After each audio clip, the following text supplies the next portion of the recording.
Supreme court bar association के सदर मियां रऊफ अता ने कहा कि पाकिस्तान में अदालतें किसी दबाव के बगैर फैसले कर रही हैं। ये बात उन्होंने लंदन में अपने एजाज में मुनक्किदा एक तकरीब में कही। तकरीब का अहवाल जानते हैं लंदन से नुमाइंदा खसूसी शौकत डार की इस रिपोर्ट में। साउथ ऑल के मारूफ समाजी रहनुमा हाजी मोहम्मद इकबाल की जानिब से supreme court bar association Pakistan के सदर मियां रऊफ अता के एहसास में एक पुरवकार अशाइया का एहतमाम किया गया। इस तकरीब में बैरिस्टर आरिफ रहमान, आसिम सलमान, काउंसलर शकील अकरम समेत कम्युनिटी के नुमाया अफराद ने शिरकत की। इस मौका पर गुफ्तगू करते हुए मियां रऊफ अता ने पाकिस्तान में अदालती निज़ाम की बेहतरी और हालिया इस्लाहात पर रोशनी डालते हुए कहा कि मुल्क में इंसाफ की फराहमी तसल्ली बख्श है और चीफ जस्टिस आफरीदी साहब की क़यादत में फौरी इंसाफ की फराहमी के लिए मौसर और इनकलाबी इक़दाम किए जा रहे हैं। अदालतें किसी दबाव के बगैर फैसले कर रही हैं। अदालतों पर इल्जामात लगाने वाली मखसूस एजेंडे पर काम कर रहे हैं। उनके मुताबिक मुख्तसर मुद्दत में सुप्रीम कोर्ट में 16,000 से जायद ज़ेर इल्तवा मुकदमात के फैसले सुनाए जा चुके हैं। उन्होंने बताया कि अदालती निज़ाम को डिजिटलाइज करने पर दिन रात काम हो रहा है।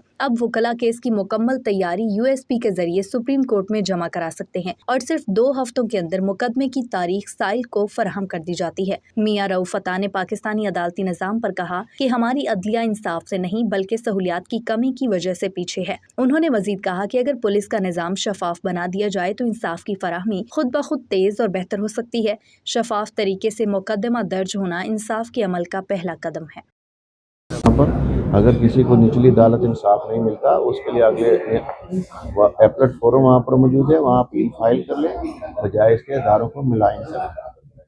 अच्छा, आप बताएंगे कि जैसे साबिक़ चीफ जस्टिस बजाल साहब जब वो अदालत में किसी को देखते थे कहते थे गुड टू सी यू, अभी तक वो तासर चल रहा है अदालतों में? ऐसी बात नहीं है। उमर ताब बयाल साहब ने अगर कोई अमल किया था तो यकीनन उनको नहीं कहना चाहिए था, जिससे उनकी चीफ जस्टिस के मनसब पे अच्छा असर नहीं पड़ा वहाँ पर। तो ऐसी बात नहीं है। मौजूदा चीफ जस्टिस जब से आए हैं आपको कोई ऐसी कंप्लेंट इंशाल्लाह नहीं आएगी। वो पूरी आज़ादाना तरीके से अदालत का काम कर रहे हैं और सवाल ही पैदा नहीं होता कि वो किसी तरफ से उनके ऊपर कोई ऐसा दबाव डाला जाए। और बाहर भी इस चीज़ की इजाज़त नहीं जाएगी, बाहर भी और अदालतें जो है अपना इंसाफ में अपने फैसले कर रही है।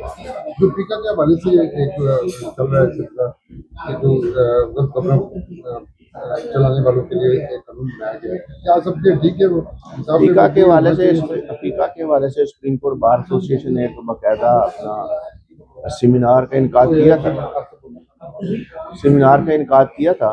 वहाँ जब पाकिस्तान के चीज़ा वकला थे इस्लामाबाद में, वहाँ उनकी शमूलियत थी, तो हमने भी उनको कहा था ये क्योंकि डिफेक्टिव लेजिस्लेशन है, इसमें काफ़ी बेहतरी लाने की गुंजाइश है। तो उस बारे में हमने अपने तफज़ात का इज़हार अपनी जर्नलिस्ट बरादरी के साथ इज़हार किया हुकूमत पाकिस्तान को तो इस पर नज़रसानी करे, क्योंकि इसका बेदरेग इस्तेमाल जो है वो इंसानी जो बुनियादी हकूक़ है, freedom of speech, freedom of expression को मुतासर कर सकता है।